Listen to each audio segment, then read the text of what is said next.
High friend, welcome my YouTube channel Hajabarala. Second ডেতে আমরা রামেশ্বরমে চলে এসেছি ধনুষকুটিতে। 1964 সালে ঠিক তার আগে 1964 সালের ঠিক আগে এই ধনুষকুটি কিন্তু একটা বড় শহর ছিল। 1964 সালে যে সাইক্লোন আসে সেখানে এই ধনুষকুটিকে এক রাতের মধ্যে লণ্ডভণ্ড করে দিয়ে যায়। সেই ধ্বংসাবশেষ আজও সেই ইতিহাসকে সাক্ষী নিয়ে চলেছে। আপাতত আমরা ভারতবর্ষের একেবারে শেষ সীমান্ত ধনুষকুটির যে জায়গাটা মানে স্থলভাগ, সেখানে আমরা দেখব সমুদ্রের জলভাগ শুরু এবং স্থলভাগ শেষ।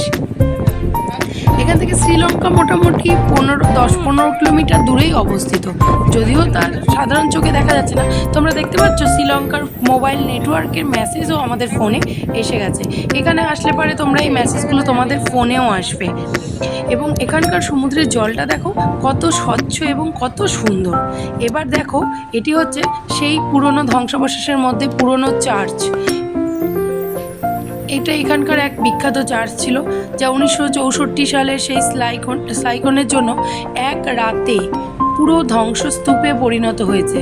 আজ এখানে প্রচুর দোকান বসেছে ঠিকই, কিন্তু সেই সময়টা ছিল খুবই ভয়ানক।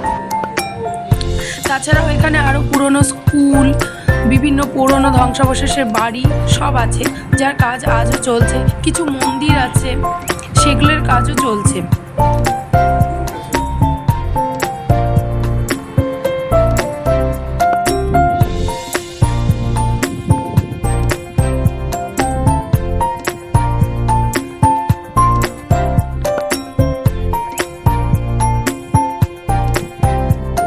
এই দেখো, এগুলো সেই পুরনো ধ্বংসাবশেষের বাড়ি, যা আজ শুধুই ধ্বংসস্তূপ হয়ে পড়ে রয়েছে। এরপরে আমরা যাব সেই পুরনো রাম মন্দির, যেটা বহু পুরনো ছিল এখানে প্রতিষ্ঠিত। এটা হচ্ছে সেই সময়কার এখানকার রেলওয়ে স্টেশন, যেখানে রীতিমতো রেল যাতায়াত করতো। রেলের প্ল্যাটফর্ম সমস্তটা এখানে রয়েছে, কিন্তু সবই আজ ধ্বংসাবশেষ। এবার আমরা রাম মন্দিরের দিকে এগোই।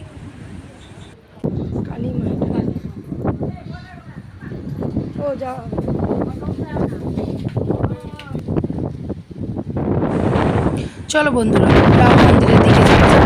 সেই রাম মন্দিরটাও কিন্তু সমুদ্রের একদম ধারে। আমরা যখন গেছিলাম তখনও এখানে ভীষণ ঘন মেঘ, ঝড় বৃষ্টির আবহাওয়া ছিল। সেই জন্য তোমরা দেখতে পাচ্ছ ভিডিওটা কিছুটা হেজি এত ধুলো উঠছিল যে কিছু পরিষ্কারভাবে দেখাই যাচ্ছিল না। এইটি একটি পুরনো শিব মন্দির, আর এর ঠিক পাশেই সেই রাম মন্দির অবস্থিত। এই দেখো সেই শিব মন্দিরটি। তোমরা শুনতে পাচ্ছ এখানকার কি পরিমাণ হাওয়া, মানে চিন্তা করতে পারবে না। লণ্ডভণ্ড করে দিয়েছিল সেই সময়টাই যেন কিছুক্ষণের জন্য। সেই সাইক্লোনের ফলে কি কি ক্ষতি হয়েছিল তার একটা চার্ট। সবটাই তোমরা দেখলে। চলো আজকের ব্লগটা এই অবধি। নেক্সট ব্লগে ফিরছি রামেশ্বরম।